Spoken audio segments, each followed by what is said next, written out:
नमस्कार दोस्तों, मैं लोकेश स्वागत करता हूं आपका अपने यूट्यूब चैनल वीआरबी एजुकेशन पर। दोस्तों, अपन ने जो पॉलिटी की जो सीरीज स्टार्ट की है उसी को आज कंटिन्यू करते हैं। इससे पहले हमने पूरे संविधान टॉपिक को कंप्लीट किया है। संविधान का परिचय, संविधान किस प्रकार से बना था, संविधान निर्माण टॉपिक भी कंप्लीट किया। उसकी अलग से प्लेलिस्ट में वीडियोज़ आपको कंटिन्यू मिलेंगी। दूसरा टॉपिक हमने स्टार्ट किया था संविधान की विशेषताएं।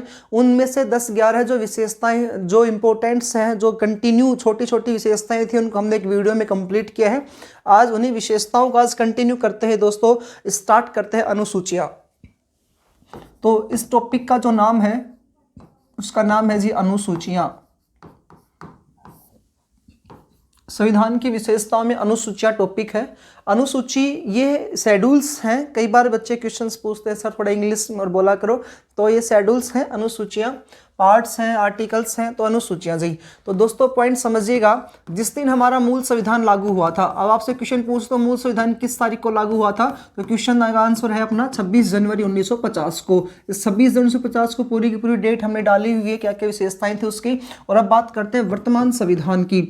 हम बात कह रहे हैं कि हमारा जो संविधान है, इस संविधान जब लागू हुआ था, मूल संविधान जिस दिन बनाए 26 जनवरी 1950 को, उस दिन कितनी अनुसूचियां थी। तो दोस्तों इन अनुसूचियों की संख्या कितनी थी, 8। लेकिन आज इन अनुसूचियों की संख्या कितनी हो चुकी है, 12। यानी कि टोटल कितनी अनुसूचियों की बढ़ोतरी हुई है, 4 अनुसूचियां बढ़ी है। तो वर्तमान में अनुसूचियां आ चुकी है 12। अपने पेपर में एक क्वेश्चन तो इतना सही आ गया कि मूल संविधान में कितनी अनुसूचियां थी, 8। कितनी अनुसूचियां बढ़ी, 4 बढ़ी। और कितनी हो चुकी है, 12 अनुसूचियां हो चुकी है। अब इन टोटल 12 अनुसूचियों के बारे में एक एक को अच्छे से समझते हुए अपन क्लियर करेंगे टॉपिक को। पहली अनुसूची है जी, पहली अनुसूची है। उस पहली देखो, आपसे पेपर में क्वेश्चन पूछेगा कि कौन सी अनुसूची में किस बात का उल्लेख मिलता है, तो कंटिन्यूस को पढ़ रहे हैं अपन।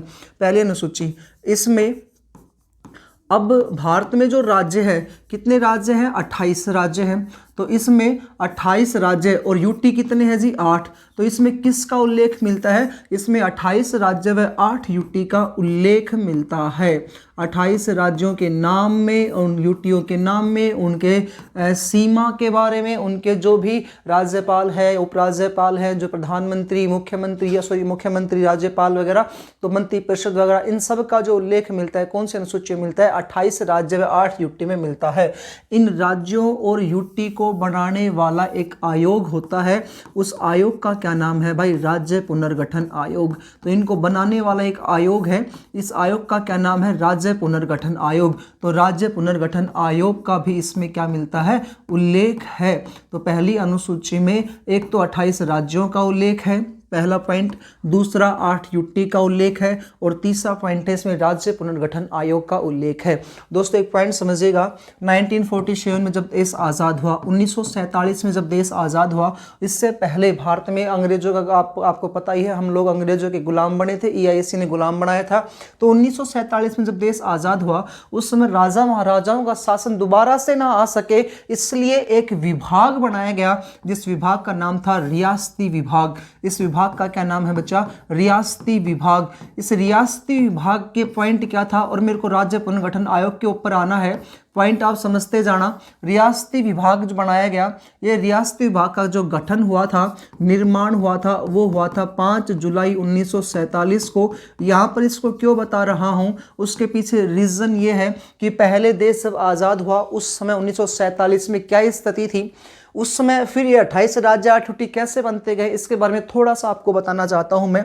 बाकी इन राज्यों का पुनर्गठन जो टॉपिक है वो एक अच्छे पूरी वीडियो में हम क्लियर करेंगे। धर्म के आधार पर, भाषा के आधार पर किन का निर्माण हुआ था, वो अलग टॉपिक बनाएगा। रियासती विभाग, रियासती विभाग का गठन कब हुआ था, 5 जुलाई 1947 को। इसके अध्यक्ष कौन थे तो अध्यक्ष थे भारत के लौह पुरुष। भारत का लौह पुरुष किन्हें कहा जाता है, सरदार वल्लभ भाई पटेल को। तो दोस्तों इसके अध्यक्ष कौन थे, सरदार वल्लभ भाई पटेल थे इसके अध्यक्ष थे सरदार वल्लभ भाई पटेल। इन्हें भारत का क्या कहा जाता है, लौह पुरुष कहा जाता है सरदार वल्लभ भाई पटेल को। इनके नेतृत्व में एक विभाग बना, रियासती विभाग। इस रियासती विभाग ने ये घोषणा की, इसमें सदस्य भी थे, बाकी उनकी चर्चा अपन कई बाद में करते, चलो सदस्य का नाम भी लिख ही देते हैं। सचिव के रूप में यहाँ पर काम करे थे लॉर्ड माउंटबेटन, इसके बारे में हमने पहले ही बताया था। ये वायसराय भी थे और फिर क्या बने, गवर्नर जनरल बने थे। लॉर्ड माउंटबेटन उसमें एज ए सचिव के रूप में कार्य कर रहे थे। इसके अलावा दोस्तों एक अन्य सदस्य के रूप में यहाँ पर थे, जिनका नाम है एन.वी. गाडविल, एन.वी. गाडविल इसमें सदस्य के रूप में कार्य करे थे। इस रियासती विभाग ने एक घोषणा की और घोषणा में क्या कहा, बोले भारत की जितने भी 565 रियासतें हैं, इन 565 रियासतों के राजाओं को यह अधिकार दे दिया गया कि वो चाहे तो भारत में मिल जाएं, वो चाहे तो भारत में मिल जाएं, या वो चाहे तो पाकिस्तान में मिल जाएं, या वो चाहे तो स्वतंत्र रह सकते हैं। तो रियासती विभाग ने क्या घोषणा की कि वो भारत में मिले या आज़ाद रहे या पाकिस्तान में मिले, ये राजाओं की इच्छा के ऊपर निर्भर कर दिया। अब एक बात सोचो, राजाओं का अगर जो राजा होगा तो आज़ाद रहने की घोषणा करेगा, भाई उसको भारत का गुलाम क्यों बनना है, और उस समय लोकतंत्र आ जाएगा, राजतंत्र तो खत्म हो जाएगा। अगर भारत में मिल गए तो भारत में तो राजतंत्र समाप्त होने के लिए अब स्थिति चल रही है। अगर राजतंत्र समाप्त हो जाएगा, लोकतंत्र आ जाएगा, उनसे कोई पूछेगा नहीं, तो इन्होंने कहा जी हम तो स्वतंत्र रहेंगे। तो रियासती विभाग ने कहा कि स्वतंत्र वही रियासत रह सकती है जिस रियासत के पास 10 लाख से अधिक की जनसंख्या हो। तो 10 लाख से अधिक की जिसके पास जनसंख्या होगी, साथ ही साथ जिसके पास 1 करोड़ रुपए वार्षिक आय होगी, उस रियासत को क्या रहना पड़ेगा, वही रियासत स्वतंत्र रह सकती है। तो रियासती विभाग ने घोषणा की कि चाहे तो रियासतें आज़ाद रह सकती है, चाहे भारत में मिल सकती है, चाहे पाकिस्तान मिल सकती है। आज़ाद रियासत वही रहेंगी, दो शर्तों को मानेंगी। 2 शर्तें थी, 10 लाख की जनसंख्या और 1 करोड़ की वार्षिक आय। अन्य सभी रियासतों को जो इन शर्तों को नहीं मानती है, उनको या तो भारत में मिलना पड़ेगा या पाकिस्तान में मिलना पड़ेगा। अब जिन क्षेत्रों में मुस्लिम आबादी ज़्यादा थी, जनसंख्या ज़्यादा थी, वो रियासतें किस साइड जाना चाहती है, पाकिस्तान में। अब पाकिस्तान में जाने का अर्थ ये नहीं कि यहाँ से उठ करके पूरे के पूरे मुसलमान लोग पाकिस्तान में चले जाएंगे। इसका अर्थ ये था कि वहाँ उस क्षेत्र के ऊपर जहाँ के वो राजा हैं, उस क्षेत्र के ऊपर किसका अधिकार होगा, पाकिस्तान का अधिकार होगा जी। जैसे कि एग्जाम्पल देता हूँ, राजस्थान वाला जो क्षेत्र है, इस राजस्थान वाले क्षेत्र में इस साइड सीमा लगती है पाकिस्तान के साथ। तो ऊपर आता है गंगानगर, फिर आता है जी बीकानेर, फिर आता है जैसलमेर, फिर आता है बाड़मेर। तो जैसलमेर, बाड़मेर, बीकानेर और फिर है जोधपुर रियासत। तो ये जो समय रियासतें हुआ करती थी, ये गंगानगर, बीकानेर, जैसलमेर, बाड़मेर, जोधपुर वाली जो रियासत थी ना, ये रियासत के जो सदस्य थे या जो राजा महाराजा थे, हिंदू बाहुल्य क्षेत्र वाले राजा थे। लेकिन यहाँ ये राजा मोहम्मद अली जिन्ना से प्रभावित थे और ये चाहते थे कि हमारी रियासत जो है ना वो किस में चली जाए, पाकिस्तान में मिल जाए, पाकिस्तान का अंग बन जाए। यानी कि इसका अर्थ ये था, आज का जो जोधपुर, बीकानेर, जैसलमेर, बाड़मेर वाला जो क्षेत्र आता है ना राजस्थान का, यहाँ तक किसका अधिकार होता, पाकिस्तान का अधिकार होता। तो देश सरदार वल्लभ भाई पटेल की अध्यक्षता में रियासती विभाग बना और इन्होंने इन राजाओं के ऊपर दबाव बनाया कि इन्हीं को लालच दिया गया, पैसे वगैरह, जैसे किसी को भी जयपुर वाली रियासत को 25 लाख रुपए दिए गए, तो किसी को 20 लाख दिए, किसी को 60-70 लाख, बीकानेर के सादुल सिंह को 60-70 लाख रुपए दिए गए। तो पैसे दे करके इनको भारत में मिलाया गया। और सबसे पहले भारत में मिलने वाली रियासत थी राजस्थान की रियासत थी, जिसका नाम था बांसवाड़ा की रियासत थी जी। और बांसवाड़ा के उस समय राजा थे चंद्रवीर सिंह। तो भारत में मिलने वाली प्रथम रियासत 565 रियासतों में से थी बांसवाड़ा की, इसका राजा था चंद्रवीर सिंह। और चंद्रवीर सिंह ने इस रियासत पर भारत में मिलने जब मिलना इनका हुआ, उस समय इन्होंने ये कहा कि मैं भारत में मिल तो रहा हूं, लेकिन अपने डेथ वारंट पर हस्ताक्षर कर रहा हूं। आपसे 2-3 क्वेश्चन पूछेगा। रियासती विभाग की घोषणा के अनुसार भारत में मिलने वाली पहली रियासत कौन सी थी, बांसवाड़ा रियासत। राजा कौन थे, चंद्रवीर सिंह वहां के राजा थे। उन्होंने कहा कि मैं अपने डेथ वारंट पर हस्ताक्षर कर रहा हूं भारत में मिलते हुए। तो ये पॉइंट आपको याद रखना है। तो ये राजा महाराजा वाला जो शासन था ना, वो समाप्त करना चाहते थे सरदार वल्लभ भाई पटेल, लेकिन इन राजा महाराजाओं को भी तो कंट्रोल करना है। कंट्रोल कैसे करेंगे, तो इन्होंने एक शर्त लागू कर दी, या तो राजा महाराजा भारत में मिल जाए, पाकिस्तान मिल जाए, आजाद रह जाए। तो जो लोग मोहम्मद अली जिन्ना से प्रभावित थे, उनके ऊपर या उस क्षेत्र पर आज पाकिस्तान का अधिकार होता। इसके लिए सरदार वल्लभ भाई पटेल जो थे, जिनको भारत का लौह पुरुष कहा जाता है, इन्होंने बड़ी ही अहम भूमिका निभाई भारत को एक करने के लिए, राजा महाराजाओं को भारत में मिलाने के लिए। और दोस्तों यही हुआ कि 565 रियासतों को एक किया गया सरदार वल्लभ भाई पटेल के द्वारा। जो भी दबाव बनाया गया, लेकिन भारत की 565 रियासतों को एक कर लिया गया था। यहां पर अपन बात करते हैं स्वतंत्र रियासत रहने वाली कौन कौन सी थी। तो जम्मू कश्मीर रियासत दोस्तों स्वतंत्र रही थी। इसके अलावा गुजरात की एक रियासत थी जूनागढ़ रियासत, ये बोली जी हम स्वतंत्र रहेंगे। क्यों? क्योंकि इनके पास 10 लाख की जनसंख्या भी थी और 1 करोड़ की वार्षिक आय भी थी। और एक रियासत थी दोस्तों इसमें हैदराबाद। तो इन 3 रियासतों को आजाद रहने का प्रावधान दिया गया, स्वतंत्रता दी गई। 3 रियासतों को स्वतंत्र रहने का प्रावधान शर्तान यानी कि शर्त ये मान रही थी, उन रियासतों को क्या कर दिया गया, आज़ाद कर दिया गया।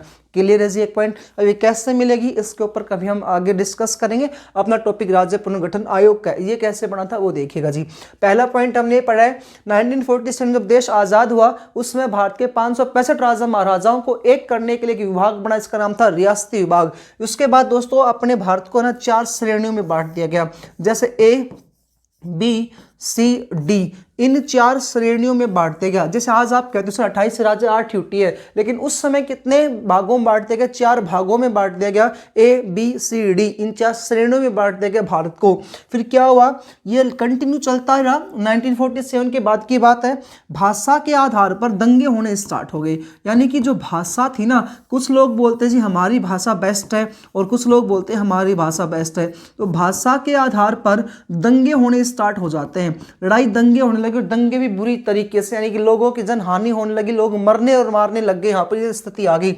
20 श्रेणी के एक क्षेत्र था जिसका नाम है मद्रास, और मद्रास का वर्तमान नाम है जी चेन्नई, यानी तमिलनाडु वाला क्षेत्र जी, आंध्र प्रदेश से अलग होकर के। क्या हुआ, मद्रास वाला जो क्षेत्र था आंध्र प्रदेश से अलग होना चाहता था, भाषा के आधार पर अलग होना चाहता था, तो उस दंगे को कब हुआ थे, दंगे कब हुए थे, 1953 में। 1953 में भाषा के आधार पर मद्रास वाले क्षेत्र में क्या हुए, दंगे हुए।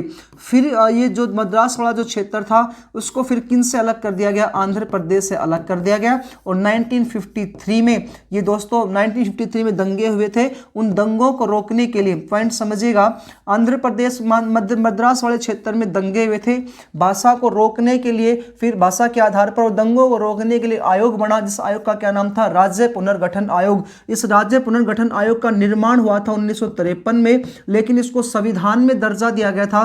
7वें संविधान संशोधन 1956 के तहत इसको संविधान में दर्जा दिया गया, यानी कि एक संस्था बना दी गई, एक आयोग, एक निकाय बना दिया गया, जिस आयोग का काम में होगा कि भारत में राज्य और यूटी का निर्माण करेगा। इस आयोग ने 1956 में अपनी रिपोर्ट दी, और रिपोर्ट में इसने ये कहा, बोले भारत को ABCD की श्रेणी को समाप्त कर दो और भारत को 14 राज्य और 6 यूटी में विभाजित कर दो। तो इन्होंने क्या कहा, भारत में कितने राज्य और केंद्र शासित प्रदेश बना दो, 14 राज्य और 6 केंद्र शासित प्रदेश बना दो। यानी कि 1956 में भारत में सबसे पहले राज्य कौन बना था, आंध्र प्रदेश बना था। उम्मीद आपको समझ में आया होगा। दोबारा से रिकॉल करते हैं। इसमें यानी प्रथम अनुसूची में 28 राज्य 8 यूटी का उल्लेख है। आपसे क्वेश्चन इतना सा पूछेगा, राज्य यूटी का निर्माण करना किस आयोग का काम होता है, राज्य पुनर्गठन आयोग का काम होता है। राज्य पुनर्गठन आयोग जो होता है ये 1956 में अपनी रिपोर्ट देता है, और रिपोर्ट में कितने राज्य और यूटी बनाने की बात करता है, 14 राज्य और 6 यूटी बनाने की बात करता है, जिनकी संख्या आज वर्तमान में कितनी हो चुकी है, 28 राज्य और 8 यूटी हो चुके हैं। लेकिन जब 1947 में देश आजाद हुआ था ना, उस समय भारत में रियासतों का शासन काल था, तो रियासती विभाग जो था उस रियासती विभाग के द्वारा एक घोषणा की जाती है, जिसमें सरदार वल्लभ भाई पटेल अध्यक्ष के रूप में कार्य कर रहे थे। सरदार वल्लभ भाई पटेल ने कहा रियासतें 565 रियासतें भारत में मिले, पाकिस्तान में मिले, आजाद रह सकती है। तब आजाद वही रियासत रह सकती है जो रियासतें 1 करोड़ से अधिक वार्षिक आय रखती हो, 10 लाख से अधिक की जनसंख्या रखती हो। फिर 20 श्रेणी वाला क्षेत्र जो था, इसमें मद्रास वाला क्षेत्र था। इस मद्रास में भाषा के आधार पर दंगे हुए, दंगों को रोकने के लिए एक आयोग बना, जिस आयोग का नाम था राज्य पुनर्गठन आयोग। इस राज्य पुनर्गठन आयोग ने भाषा के आधार पर अपनी रिपोर्ट दी, और रिपोर्ट में यह कहा, बोले भाषा के आधार पर आप ABCD की श्रेणी को समाप्त कर दो, और भाषा के आधार पर ही भारत में 14 राज्य और 6 यूटियों का निर्माण कर दो। उम्मीद है दोस्तों आपके पॉइंट समझ में आया होगा। तो अगला पॉइंट देखते हैं। तो मूल संविधान में 8 अनुसूचियां थी। प्रथम अनुसूची की अपन बात कर रहे हैं, इसमें किस किस का उल्लेख मिलता है, तो 28 राज्य व 8 यूटी का उल्लेख मिलता है। साथ ही साथ दोस्तों इसमें किसका उल्लेख और मिलता है, राज्य पुनर्गठन आयोग का भी उल्लेख मिलता है। अब राज्य पुनर्गठन आयोग को आप अच्छे से समझ गए होंगे। राज्य पुनर्गठन आयोग यह वह आयोग है जो वर्तमान में राज्यों और यूटी का क्या करता है, निर्माण करता है। एक बार इसको पॉइंट समझिएगा आप। राज्य पुनर्गठन आयोग के जो जो क्वेश्चन पेपर में आते हैं उसको आप कंटिन्यू कर देखेंगे एक बार। ये राज्य पुनर्गठन आयोग इंपॉर्टेंट पॉइंट है। आप तो इतना समझो कि इसका उल्लेख कौन से अनुसूची में मिलता है, तो इसका उल्लेख जो है पहली अनुसूची में मिलता है, का उल्लेख है पहली अनुसूची में मिलता है जी। तो राज्य पुनर्गठन आयोग इसका पहला पॉइंट है, इसका निर्माण कब हुआ, 1953 में। और इससे पहले कौन सा विभाग बना था? रियासती विभाग, सरदार वल्लभ भाई पटेल की अध्यक्षता में। इसको संविधान में दर्जा दिया गया। तो संविधान में दर्जा देंगे ना तो संवैधानिक संशोधन करना पड़ेगा। संविधान में दर्जा देंगे तो क्या करना पड़ेगा? संविधान में संशोधन करना पड़ेगा, जिसको अपन बोलते हैं संवैधानिक संशोधन। आपसे क्वेश्चन पूछेगा राज्य पुनर्गठन आयोग का लिए कौन सा संशोधन है? तो 7वां संविधान संशोधन 1956। 7वां संविधान संशोधन 1956 के तहत इसको संवैधानिक दर्जा दिया गया। तीसरा पॉइंट है दोस्तों, इसमें सदस्य कितने थे? तो सदस्य थे इसमें 3 सदस्य थे। तो फिर आपसे पूछेगा इसके अध्यक्ष कौन थे? और वेरी वेरी इंपॉर्टेंट है जी अध्यक्ष का नाम था डॉक्टर फजल अली। संविधान सभा राज्य पुनर्गठन आयोग के अध्यक्ष कौन थे? डॉक्टर फजल अली जी इसके अध्यक्ष थे। दूसरा पॉइंट बात करते हैं अन्य सदस्यों के बारे में। तो अन्य जो सदस्य थे उन सदस्यों में दूसरे, पहले तो डॉक्टर फजल अली हो गए, दूसरे सदस्य की बात करते हैं के एम पाणिकर इसमें दूसरे सदस्य थे। और तीसरे सदस्य का नाम इसमें आता है जी एच एन कुंजरू। ये इसमें 3 सदस्य थे। 1956 में जी इसने अपनी रिपोर्ट दी थी और रिपोर्ट में ये कहा था कि भाषा के आधार पर, ये ध्यान दीजिएगा पॉइंट, क्वेश्चन पूछता है किस आधार पर सबसे पहले राज्य और यूटी का निर्माण हुआ था? तो भाषा के आधार पर। और इसने कहा कि कौन सी श्रेणी को समाप्त कर दो? ABCD की श्रेणी जो आपने बना रखी है ना, इसको समाप्त कर दो, इसने रिपोर्ट में कहा। और भाषा के आधार पर कितने राज्य बना दो? 14 राज्य और 6 यूटी बना दो। और इनकी संख्या आज वर्तमान में कितनी हो चुकी है? 28 राज्य और 8 यूटी हो चुकी है। तो इन सब का उल्लेख कौन से अनुसूची में मिलता है? पहली अनुसूची में मिलता है। उम्मीद आपको समझ में आया होगा। अगला पॉइंट अपन देखते हैं दूसरी अनुसूची। दूसरी अनुसूची का नाम है दोस्तों संवैधानिक पदाधिकारियों के वेतन का उल्लेख मिलता है। संवैधानिक पदाधिकारियों के वेतन का उल्लेख मिलता है। वेतन का उल्लेख इतना सा पूछेगा आपसे, वेतन का उल्लेख कौन सी अनुसूची में है?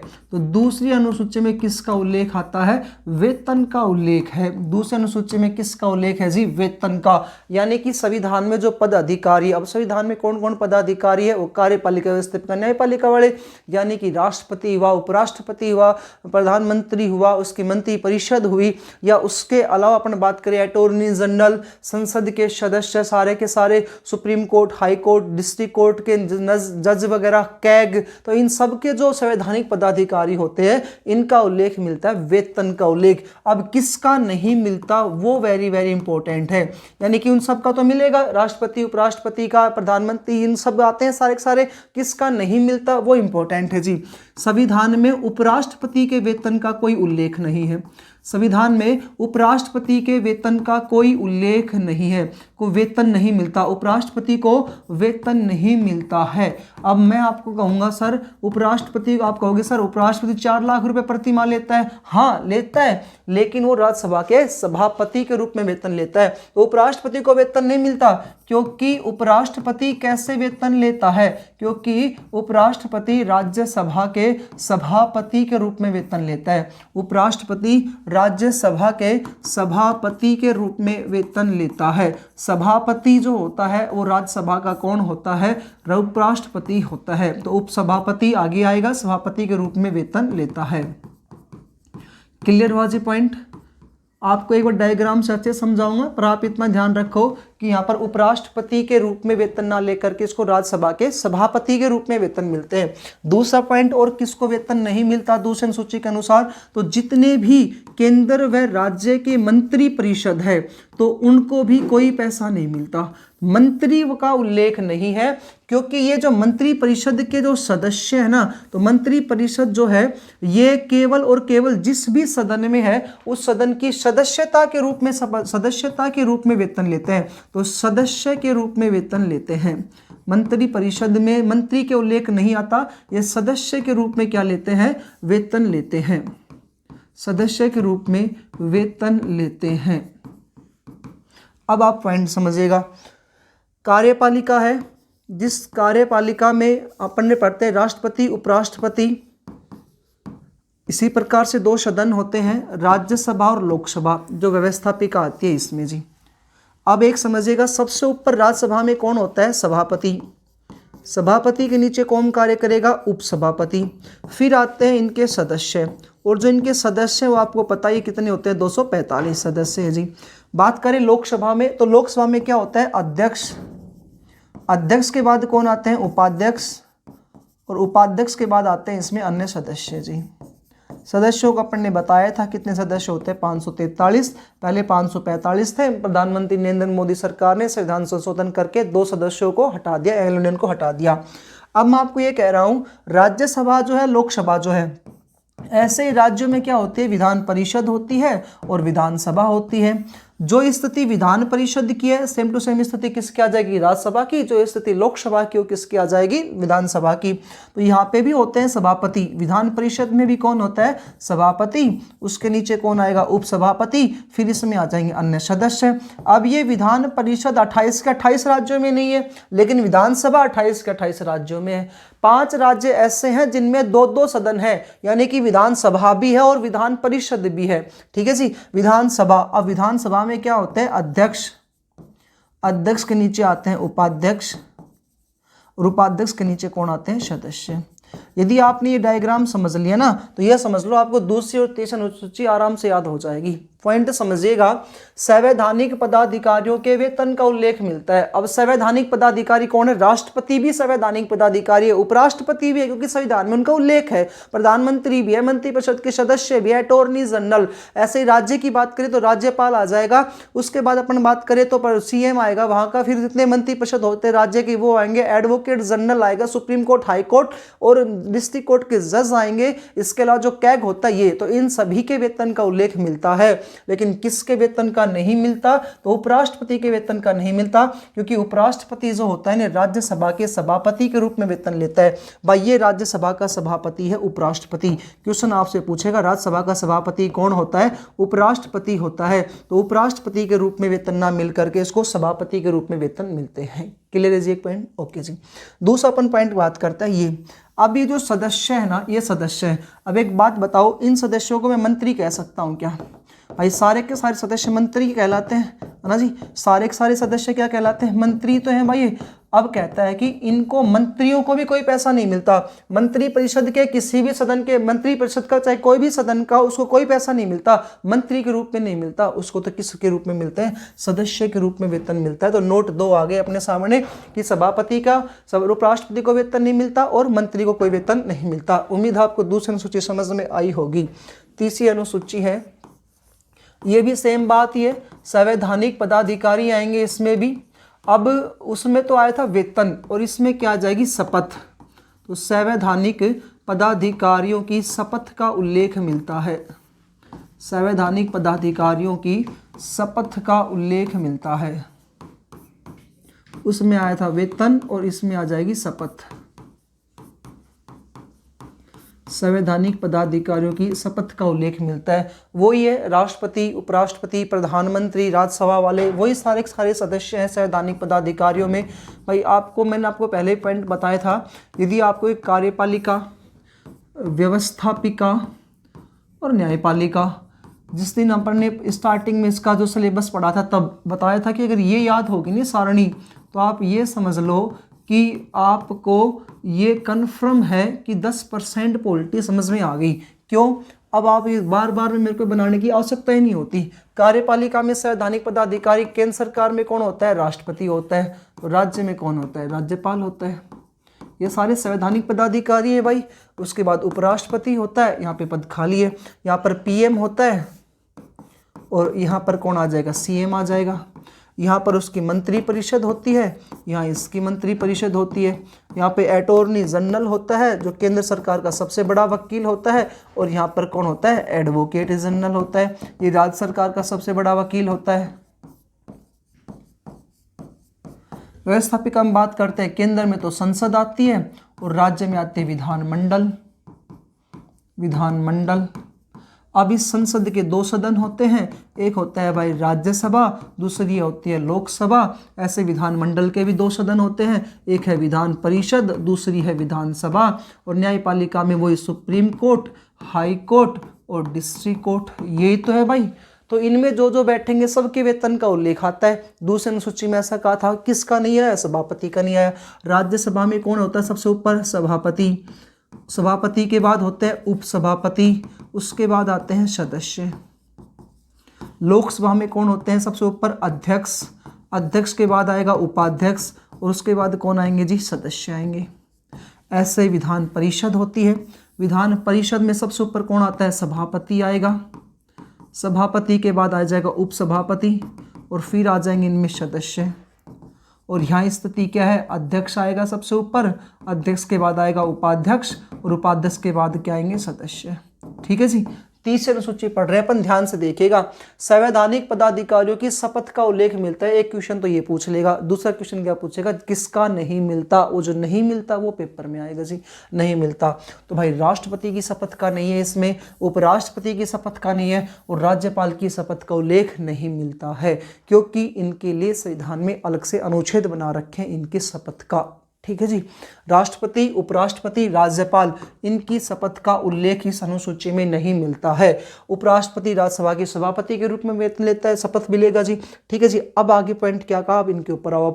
अगर कह रहा है कि ये जो सदस्य होते हैं, ये जो 4 प्रकार के सदस्य आ गए, राज्यसभा में, लोकसभा में, विधान परिषद, विधानसभा में। अब इन सदस्यों में से ही क्या चुना? राज्यसभा में उपसभापति जो होता है किस में चुना जाता है? सदस्य में से चुना जाता है। सदस्यों में से क्या चुना जाता है? उपसभापति। लेकिन सभापति जो है इसको मैंने पहले ही बता दिया, उपराष्ट्रपति होता है और ये तो बाहर से चुना जाता है ना जी। राज्यसभा का ये जो उपसभापति है ना, ये कैसे चुना जाता है? सदस्यों में चुना जाता है। इसी प्रकार से लोकसभा में अध्यक्ष और उपाध्यक्ष ये किस में से चुने जाते हैं? सदस्यों में से चुने जाते हैं। यहाँ पर उपसभापति और सभापति ये भी किस में चुना जाता है? सदस्यों में से चुना जाता है और सदस्यों में से उपाध्यक्ष और अध्यक्ष भी चुना जाएगा। मेरे कहने का अर्थ ये था, किस किस का उल्लेख नहीं मिलता वो समझेगा।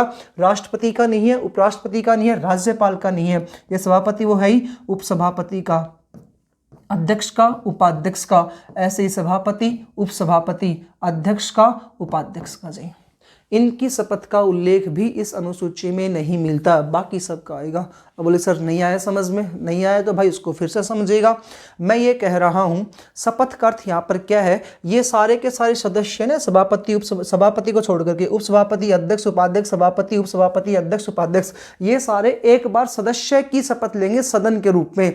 सदन के रूप में पहले सदस्य के रूप में शपथ ग्रहण करते हैं, उसके बाद इनको उपसभापति, इसको उपसभापति, अध्यक्ष, उपाध्यक्ष, अध्यक्ष, उपसभापति, सभापति, उपाध्यक्ष, अध्यक्ष बनाया जाता है। यानी कि पहले सदन के रूप में सदस्य ग्रहण करेंगे, सदस्यता के रूप में शपथ लेंगे, उसके बाद इनको अध्यक्ष, उपाध्यक्ष, सभापति, उपसभापति बनाया जाता है। जैसे कि एग्जांपल देता हूं भाई, मैंने आपके क्लासेस में, जैसे अपन अपनी कोचिंग सेंटर में जाते हैं, कोई संस्था में जाते हैं, कोई विद्यालय में, कहीं पर भी जाए अपन, वहां पर मैंने आपको शपथ दिला दी कि हम लोग, या अपन जैसे भारत की शपथ लेते हैं कि हम लोग भारत की शपथ लेते हैं, तो वहां पर मैंने आपको शपथ दिला दी कि भाई आप लोग हमेशा संस्था के प्रति हमेशा ईमानदारी से रूप कार्य करोगे, या कुछ भी हो जाए ना तो ईमानदारी के रूप में आपको काम करना है। ये आपने शपथ ग्रहण की। अब जैसे ही शपथ ग्रहण की उसके बाद मैं आप में से ही किसी को मॉनिटर बना दूं या जूनियर मॉनिटर बना दूं, तो वो जो आए ना, वो मॉनिटर और जूनियर मॉनिटर जो बन करके आए हैं ना, वो फिर से शपथ नहीं लेंगे, वो केवल सदन की सदस्यता के रूप में एक बार शपथ ग्रहण कर चुके हैं। इसी प्रकार से होता है, ये जो सदस्य होते हैं ना, सदस्य में से उपाध्यक्ष, अध्यक्ष का चयन किया जाता है, लेकिन पहले ये लोग क्या कर चुके हैं? शपथ ग्रहण करने के बाद। ठीक है जी। तो इनका उल्लेख इस शपथ में नहीं आता है। चौथी अनुसूची की बात करते हैं बच्चा। चौथी जो अनुसूची है,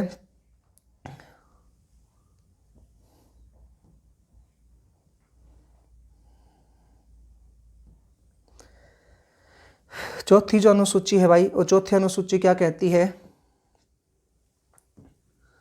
चौथी अनुसूची है, ये कहती है राज्यसभा में सीटों का बंटवारा, राज्यसभा में सीटों का विभाजन। अब ये राज्यसभा की जो सीटों का विभाजन है, इसको आप अच्छे से समझिएगा, क्योंकि ये विधानसभा में भी आएगा यूटी वाला वर्ग में, तो ध्यान से आप समझिएगा। सीटों का विभाजन किसकी जनगणना के आधार पर किया गया है? तो 1971 की जनगणना के आधार पर किया गया है। राज्यसभा, लोकसभा, विधानसभा, विधान परिषद, सभी की सीटों का निर्धारण कौन सी जनगणना के आधार पर किया गया? तो 1971 की जनगणना के आधार पर किया गया है। जो भी पढ़ाऊंगा अच्छे से पढ़ाऊंगा, ईमानदारी से पढ़ाऊंगा और एक एक टॉपिक को अच्छे से समझाते हुए पढ़ाऊंगा। यदि फिर भी आपको कोई डिफिकल्टी लगती है दोस्तों तो आप कमेंट में ज़रूर लिखा करो कि सर ये प्रॉब्लम है, इसको हम तत्काल रूप से दूर करने के पूरा प्रयास करेंगे। और यदि आपको अच्छा लगता है हमारा पढ़ाया हुआ, यदि मेहनत की अच्छी लगती है तो ज़्यादा से ज़्यादा दोस्तों ये उम्मीद तो आपसे रख ही सकते हैं कि आप हमारे चैनल को सब्सक्राइब करवाओगे और करोगे भी, साथ साथ वीडियो को लाइक करिए यदि आपको अच्छी लगती है दोस्तों। तो 1971 की जनगणना के आधार पर राज्यसभा का सीटों का विभाजन किया गया है। राज्यसभा की सीट कितनी है भाई? 245 है। इन 245 को अपन दो भागों में विभाजित कर देते हैं। एक होते हैं इसमें निर्वाचित सदस्य और एक होते हैं इसमें मनोनीत सदस्य। एक होते हैं भाई निर्वाचित सदस्य और एक होते हैं इसमें मनोनीत सदस्य। मनोनीत सदस्यों की संख्या कितनी होती है? इसमें 12 होते हैं भाई इसमें मनोनीत सदस्य। और निर्वाचित सदस्यों की संख्या कितनी होती है? तो 233 सदस्य कैसे होते हैं? मनोनीत होते हैं। क्लियर है जी। अब इन 12 सदस्यों को मनोनीत कौन करेगा? राष्ट्रपति करेगा। तो राष्ट्रपति के द्वारा मनोनीत किया जाता है इन सदस्यों को। कितने क्षेत्रों में मनोनीत किया जाता है जी? तो 5 क्षेत्रों में इनको मनोनीत किया जाता है। पहला एक क्षेत्र आता है कला, दूसरा आता है विज्ञान, तीसरा आता है साहित्य, चौथा है समाज सेवा और पांचवा इसमें आता है खेल। पांचवा कौन सा है जी? खेल। ध्यान देने योग्य बात यहाँ पर है, ये खेल जो था ये मूल संविधान में नहीं था, ये 2014 में जोड़ा गया था इस सूची के तहत। कला, विज्ञान, साहित्य, समाज सेवा, ये जो 4 है ना, इन चारों क्षेत्रों में से मनोनीत किए जाते हैं। ये मूल संविधान जिस दिन बना था 26 जनवरी 1950 को, उस दिन से ये लागू है। क्लियर है जी पॉइंट। अब किसी में कला है, गाने की कला है जी, है ना, लिखने की कला है, नृत्य की कला है, एक कला हो सकती है। विज्ञान प्रौद्योगिकी का तो कोई काम अच्छा करता है तो उसको इसरो वगैरह में हो या नासा वगैरह में तो उनके किया जाता है। साहित्य किसने लिटरेचर लिखा? मुंशी प्रेमचंद जी हुए, है ना जी। इस प्रकार से समाज सेवा के लिए मदर टेरेसा जैसे काम किए थे, इस प्रकार से भाई ये इनका पॉइंट होता है। आगे देखते हैं। अब इन 233 को फिर से मैं 2 भागों में बांट रहा हूँ। निर्वाचित सदस्य होते हैं 233, इसको फिर से मैं 2 भागों में बांट रहा हूं। एक होते हैं राज्यों से निर्वाचित और एक होते हैं भाई इसमें यूटी से निर्वाचित। तो राज्यों से निर्वाचित सदस्य कितने होते हैं, यूटी से निर्वाचित कितने होते हैं? पहले बता रहा हूं यूटी से निर्वाचित सदस्य। यूटी से निर्वाचित सदस्यों की संख्या कितनी आ गई? 4। तो यूटी से निर्वाचित सदस्य कितने होते हैं? 4 होते हैं। अब ये 4 को फिर 2 भागों में विभाजित कर रहा हूं।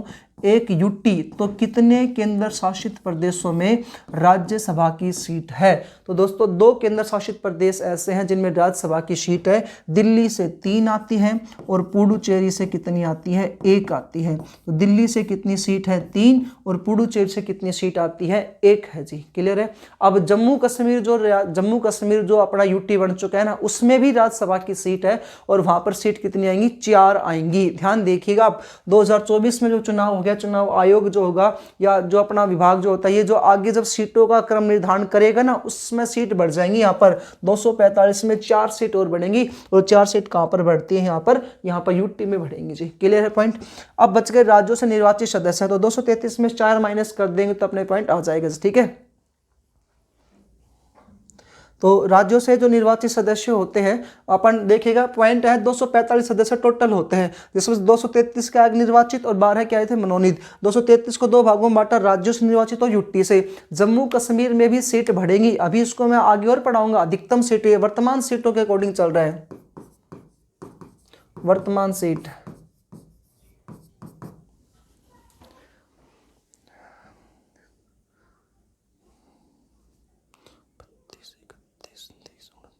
हाँ जी, राज्यों से निर्वाचित सदस्य कितने आ जाएंगे इसमें? 229 सदस्य। ठीक है जी। 229 सदस्य राज्यों से निर्वाचित होते हैं और 4 कहाँ से इसमें होते हैं? मनोनीत सदस्य। उम्मीद है आपकी पॉइंट समझ में आया होगा। वर्तमान सीट 245 है और अधिकतम सीटों की अपन बात करते हैं तो उस समय संविधान संशोधन हुआ था। उस 1971 की जनगणना के आधार पर 1971 संविधान संशोधन किया था प्रधानमंत्री इंदिरा गांधी के द्वारा। और उन्होंने ये कहा था अधिकतम सीट अगर राज्यसभा की हो सकती है ना, तो अधिकतम सीट बढ़ेंगी। तो उस समय अधिकतम सीट इसकी 250 हो सकती है। इस 250 को फिर 2 भागों में विभाजित कर देते हैं अपन। एक निर्वाचित सदस्य और दूसरे कौन से आ जाएंगे इनमें मनोनीत सदस्य। निर्वाचित सदस्य मनोनीत तो वही रहेंगे, कितने 12 सदस्य मनोनीत होंगे। ये अधिकतम सीट की बात कर रहे हैं अपन, 12 मनोनीत होंगे। निर्वाचित, अब 250 में से 12 माइनस करते हैं तो यहाँ पर 233 से 238 सदस्य जो इसमें निर्वाचित हो जाते हैं। फिर इनको दो भागों में बांट देते हैं, एक राज्यों से निर्वाचित सदस्य दोस्तों, और फिर कौन सा आ जाएगा, यूटी से निर्वाचित सदस्य। अब यूटी से संख्या इन्होंने तो 4 ही निर्धारित की थी इसके अकॉर्डिंग, तो इंदिरा गांधी जी के द्वारा तो कितनी थी, दिल्ली से 3 थी और पुडुचेरी से कितनी थी, 1 थी। तो उन्होंने तो सीट ये निर्धारित की थी कि दिल्ली से 3 सीट रहेंगी, पुडुचेरी से 1 ही रहेंगी, यानी 2 केंद्र शासित प्रदेशों में विधानसभा सीट रहेंगी। लेकिन नरेंद्र मोदी सरकार के द्वारा जम्मू कश्मीर रियासत को एज यूटी बना दिया गया, जो राज्य के रूप राज्य था उसको क्या बना दिया गया, यूटी बना दिया गया। अब सीटें जो है ना वो 4 बढ़ गई, यहाँ पर अधिकतम सीटें कितनी बढ़ जाएंगी, 4। 2024 में जब निर्वाचन आयोग जो रिपोर्ट बनाएगा उसमें अपन इसको देखेंगे जी। उसके बाद बात करते हैं तो निर्वाचित सदस्य राज्यों से कितने होते हैं, 234 सदस्य क्या होते हैं जी इसमें निर्वाचित होंगे अधिकतम। ये तो 1971 की जनगणना के आधार पर और संविधान संशोधन के तहत निर्धारित की गई थी। ये थी आपकी चौथी अनुसूची। बात करते हैं जी 5वीं अनुसूची की।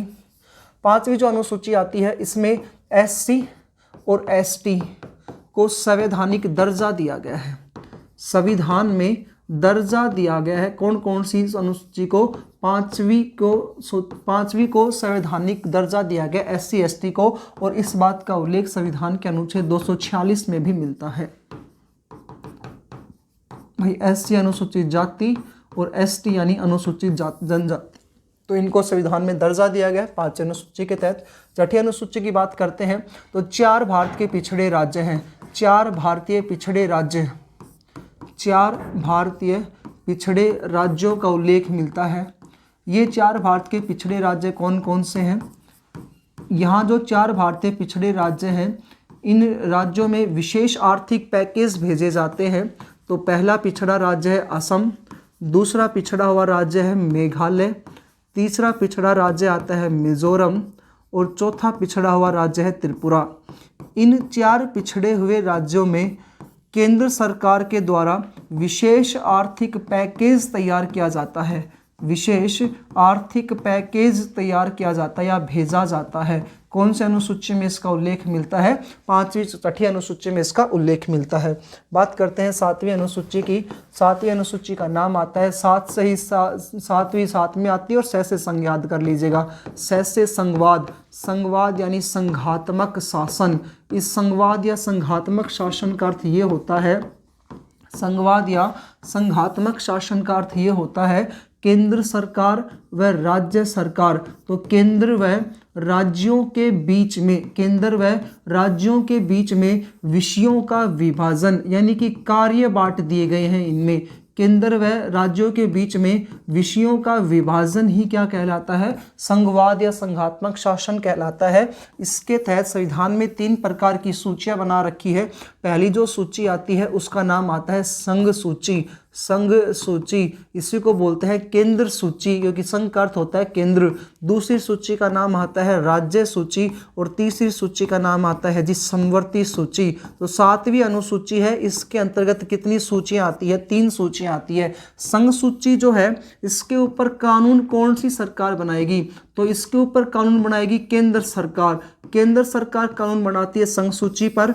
राज्य सूची पर कानून कौन सरकार बनाती है, राज्य सरकारें बनाएंगी। और समवर्ती सूची पर केंद्र व राज्य दोनों सरकार कानून बनाती है, केंद्र व राज्य दोनों सरकार कानून बनाएगी समवर्ती सूची के विषयों पर, दोनों सरकारें। अब बात करते हैं इनमें विषय कितने कितने हैं, यानी कि केंद्र सरकार कितने विषयों पर कार्य करती है। तो इसमें पहले विषय थे मूल संविधान में 97, आज इनकी विषयों की संख्या हो चुकी है 100, यानी 700 विषयों पर कानून बनाया जाता है। यहाँ पर विषयों की संख्या 66 थी, यहाँ हो चुके हैं 61, और यहाँ विषयों की संख्या समवर्ती में 47 थी, यहाँ कितने हो चुके हैं, 52 हो चुके हैं। अब पॉइंट समझिएगा, यहाँ पर कितने विषय जोड़े गए, तो 3 विषय इसमें जोड़े गए। इसमें से 5 विषय घटा करके, यानी कि इस राज्य सूची के 5 विषय घटा करके और कौन सी सूची में जोड़ दिए गए, समवर्ती सूची में जोड़ जोड़ दिए गए। ये काम जो हुआ है, जोड़ना और घटाना जो हुआ था, ये कौन से संविधान संशोधन के तहत हुआ था? 42वें संविधान संशोधन 1976 में किया गया था। और 1976 को भारत का इंदिरा संविधान, लघु संविधान, मिनी संविधान के नाम से भी जाना जाता है, क्योंकि इसने लगभग 253 अनुच्छेदों को प्रभावित किया था। 42वां संविधान संशोधन 1976 में प्रधानमंत्री इंदिरा गांधी के द्वारा संघ सूची में से 3 विषय बढ़ा दिए गए। और वो जो 3 विषय बढ़े हैं उनको एक बार आप देखिएगा। पहला विषय इसमें बढ़ा था अखबार कर, यानी कि अखबारों के ऊपर टैक्स लिया जाता है, अखबार कर।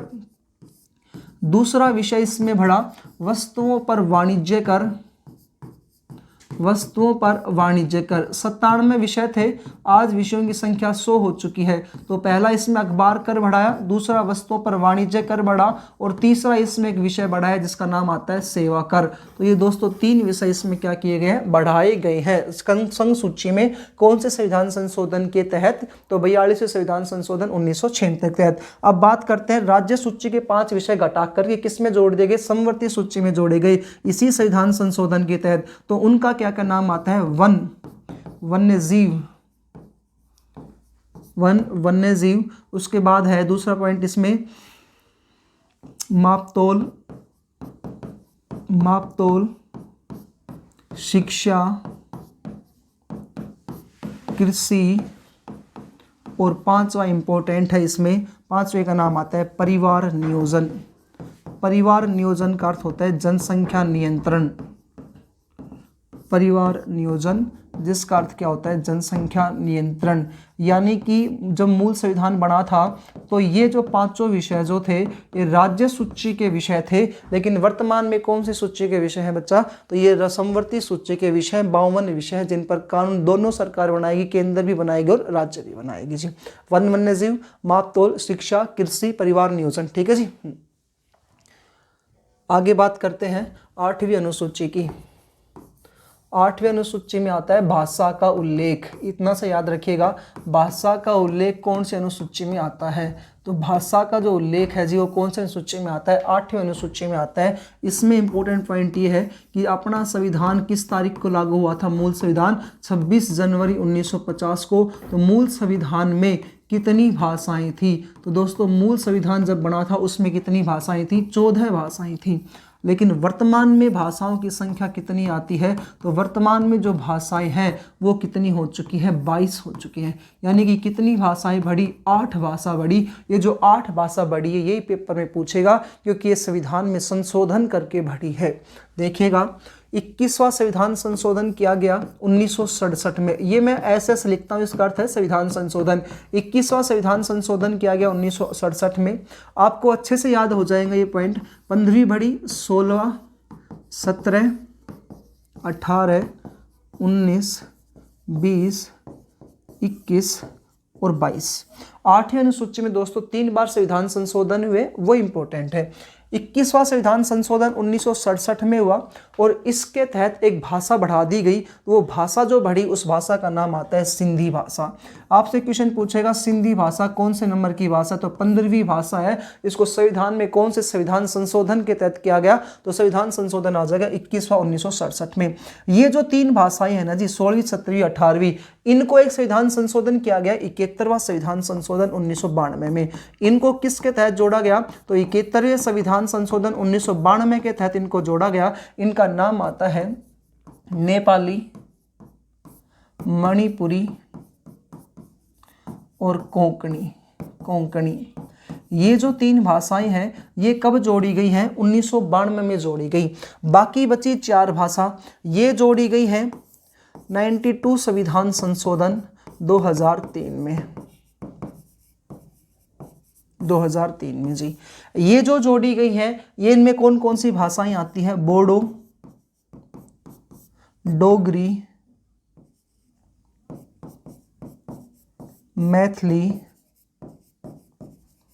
और संथाली। तो दोस्तों ये जो 4 भाषाएं हैं ये कौन से भाषा, कौन से अनुसूची? बोडो, डोगरी, मैथिली, संथाली।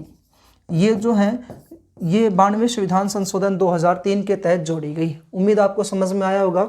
मूल संविधान में 14 भाषाएं थी, 8 भाषाएं बढ़ चुकी है, 22 भाषा हो चुकी है। जो बढ़ी है ना वो पेपर में आपसे पूछेगा। अगला पॉइंट देखिएगा, 21वां संविधान संशोधन 1967 में हुआ था। अब 67 में हुआ ना, तो उसमें प्रधानमंत्री कौन थे? तो किस प्रधानमंत्री के द्वारा सिंधी भाषा को संविधान में दर्जा दिया गया? तो जो प्रधानमंत्री 66 में, तो दोस्तों अपन ने कहा था 46 से लेकर के और 64 तक प्रधानमंत्री जो बने थे वो बने थे पंडित जवाहरलाल नेहरू। 64 से 66 तक भी लाल बहादुर शास्त्री बने। उनकी मृत्यु के बाद इंदिरा गांधी प्रधानमंत्री बनी थी। तो किस प्रधानमंत्री के समय में जोड़ी गई थी? तो इंदिरा गांधी प्रधानमंत्री के समय में ये जोड़ी गई भाषा है। ये जो तीन भाषाएं थी ये अपन ने पढ़ा है। कौन से संविधान संशोधन? 71 1992 में। तो 91 से 96 तक जो प्रधानमंत्री थे उनका नाम था PV नरसिम्हा राव। ये आपसे पेपर में एज इट इज क्वेश्चन पूछते हैं कि किस प्रधानमंत्री के द्वारा ये बढ़ाई गई थी? तो PV नरसिम्हा राव प्रधानमंत्री के द्वारा।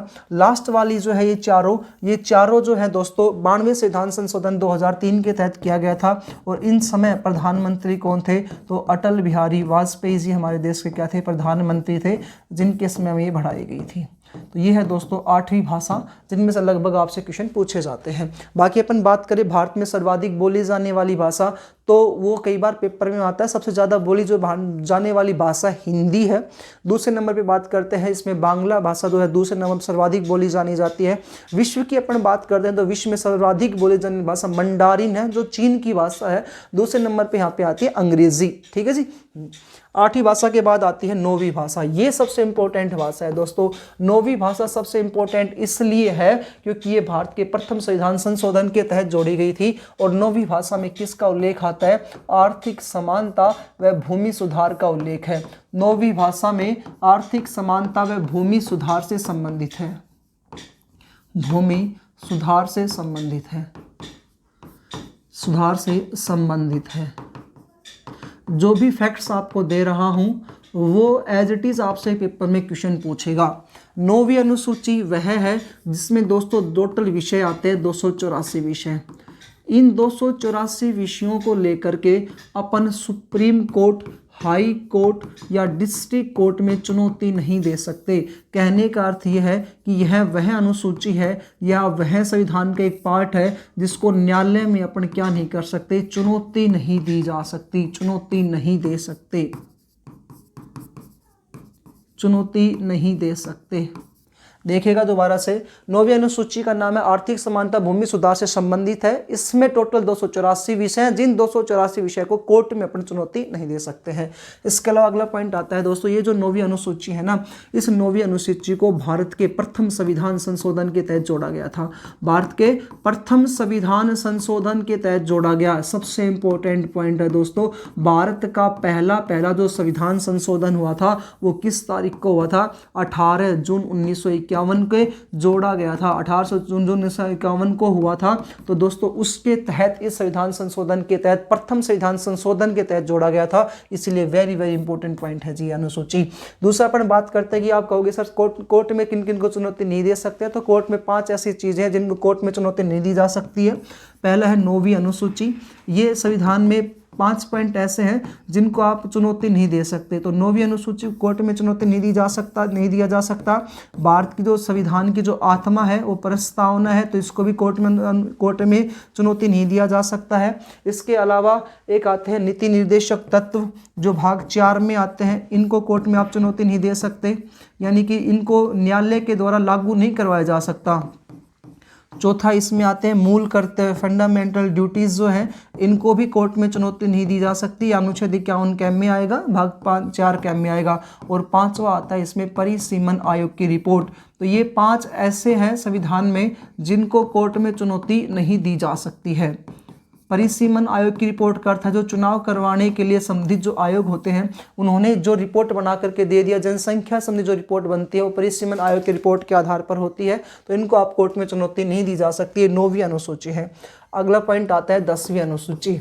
और 10वीं जो अनुसूची आती है इसमें है व्यक्तिगत दल बदल पर रोक। इसका अर्थ ये है कि एक दल के सदस्य जो है वो दूसरे दल में चले जाते हैं, तो व्यक्तिगत दल बदल पर रोक। एक दल के सदस्य दूसरे दल में चले जाते हैं, उसको रोकने के लिए 10वीं अनुसूची बनाई गई थी और इस 10वीं अनुसूची के तहत 2 संविधान में संशोधन हुए। पहला संविधान संशोधन हुआ था 52वां संविधान संशोधन 1985 में किया गया था और करने वाले प्रधानमंत्री है राजीव गांधी। 1985 में 52वां संविधान संशोधन प्रधानमंत्री राजीव गांधी ने किया और इसके तहत कहा कि एक दल के सदस्य अगर दूसरे दल में जाते हैं तो कितने सदस्य जा सकते हैं, 1/2 सदस्य ही दल बदल कर सकते हैं। यानी कि अगर मान लो कांग्रेस वाले जो है अगर इनको बीजेपी में जाना है या कोई भी पार्टी के, रियल नहीं कांग्रेस बीजेपी, कोई भी पार्टी के सदस्य अगर जीत या हार के बाद भी अगर जाते रहते हैं तो उनमें से सदस्य कितने ही जा सकते हैं, 1/2 सदस्य ही जा सकते हैं। उसके बाद फिर एक संविधान संशोधन और हुआ, इसमें 2 संविधान संशोधन हुए। दूसरा जो संविधान संशोधन हुआ वो हुआ था 93 संविधान संशोधन, ये हुआ 2003 में। और 2003 में 93 संविधान संशोधन किसके द्वारा किया गया था, तो उसमें प्रधानमंत्री थे अटल बिहारी वाजपेयी जी। अटल बिहारी वाजपेयी ने ये कहा कि जो दल बदल जो है ना जो करते हैं ये सदस्य पहले 1/2 थे, अब कितने कर सकते हैं, 2/3, यानी 2/3 सदस्य ही दल बदल कर सकते हैं। तो ये दोस्तों कौन सी अनुसूची आती है, 10वीं अनुसूची है। व्यक्तिगत दल बदल पर रोक लगाती है। 1/2 सदस्य 52वां संविधान संशोधन 1985 में राजीव गांधी ने किया था, जिसको 2/3 अटल बिहारी वाजपेयी ने 93वां संविधान संशोधन 2003 में कर दिया। आगे बात करते हैं 11वीं और 12वीं अनुसूची को। इसको मैं आपको एक साथ लिखवा रहा हूं क्योंकि एक जैसी है ये दोस्तों, ये क्योंकि हमने एक विशेषता पढ़ी थी त्रिस्तरीय शासन व्यवस्था। उस त्रिस्तरीय शासन व्यवस्था में हमने 2 प्रकार के पॉइंट पढ़े थे, एक ग्रामीण स्थानीय स्वशासन आता है और दूसरा कौन सा आता है इसमें, शहरी स्थानीय स्वशासन। तो 11वीं जो अनुसूची है इसका नाम क्या है, ग्रामीण स्थानीय स्वशासन, जबकि 12वीं जो अनुसूची है इसका नाम क्या आता है, शहरी स्थानीय स्वशासन। तो 12वीं अनुसूची का नाम है जी शहरी स्थानीय स्वशासन। अगला पॉइंट अपन इसमें देखते हैं, 11वीं जो अनुसूची है इसको संविधान में इसको 3 भागों में बांटा जाता है। बाकी मैंने आपको पहले बता भी दिया था। सबसे निचले स्तर पर होती है ग्राम पंचायत, दूसरे स्तर पर आती है इसमें पंचायत समिति और तीसरे स्तर पर आती है इसमें जिला परिषद। आप वो वीडियो जरूर देखिएगा, उसमें मैंने क्लियरिटी बता रखा है, इनको 3 भागों में बांटा जाता है। तो इसके 3 भाग होते हैं, ग्राम पंचायत, पंचायत समिति, जिला परिषद। ऐसे ही यहाँ पर भी इसके 3 भाग होते हैं। सबसे नीचे जो स्तर होता है वो नगर पालिका होता है, उसके बाद आता है इसमें नगर परिषद और तीसरे नंबर पर इसमें आते हैं नगर निगम। तो इस प्रकार से तीनों पॉइंट्स जो है हमने पहले भी क्लियर किए हुए थे, लेकिन ये 11वीं और 12वीं अनुसूची में एक इंपॉर्टेंट विषय आता है, इसलिए कंटिन्यू करते हैं जी। नाम हो गया, नाम के बाद कह रहा है इसको संविधान में कौन से भाग में इसका उल्लेख आता है, तो इसका उल्लेख संविधान के भाग 9 में आता है और इसका उल्लेख संविधान के भाग 9 में आता है।